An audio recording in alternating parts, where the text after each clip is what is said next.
Pozdrav youtuberi i gameri, dobrodošli u moj novi klip. Danas ću vam pokazati kako da izmjerite temperaturu na vašeg računara. To odete samo na vaš Google pretraživač i ukucate SpeedFan. Gotovo.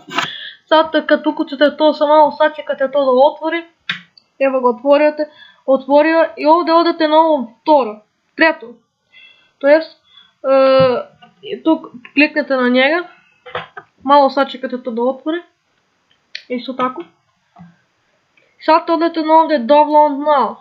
Ja neću to da skidam jer ja imam to. Već imam ja to. Zato što sam skinuo jedno pa da ne skidam još jednom. Poslije to je vrlo laka instalacija. Valjda svi znate kako to treba. To je idete samo next i finish. Sad kad ste to sve instalirali odete ovdje, sad ću vam pokazati, samo da se zatvori ovo. Odete ovu ikonicu ovdje, evo ovu ikonicu, ja imam već na desktopu.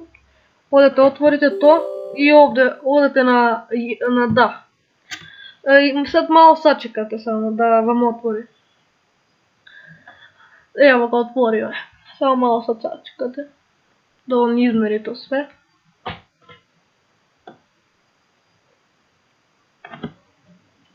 Evo ga, izmjerio je. Ovo je koliko je opterećen vaš procesor ovdje. CPU usage. Ovdje je hard disk drive. 32 stepena kod mene, kod vas ne znam koliko je. Ovdje je grafička, samo kod mene to ne meri. Ovdje je procesor 1 i procesor 2. To je temperatura njegova. Ovdje je vrijeme, ovdje informacije.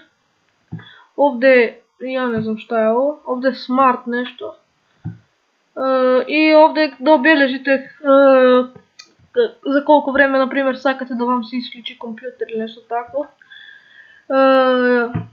I to bi bilo to što se tiče od ovog klipa. Nadam se da vam se svidio. Ako vam se svidio, ostavite like, sub i komentar. I vidimo se u narednom klipu.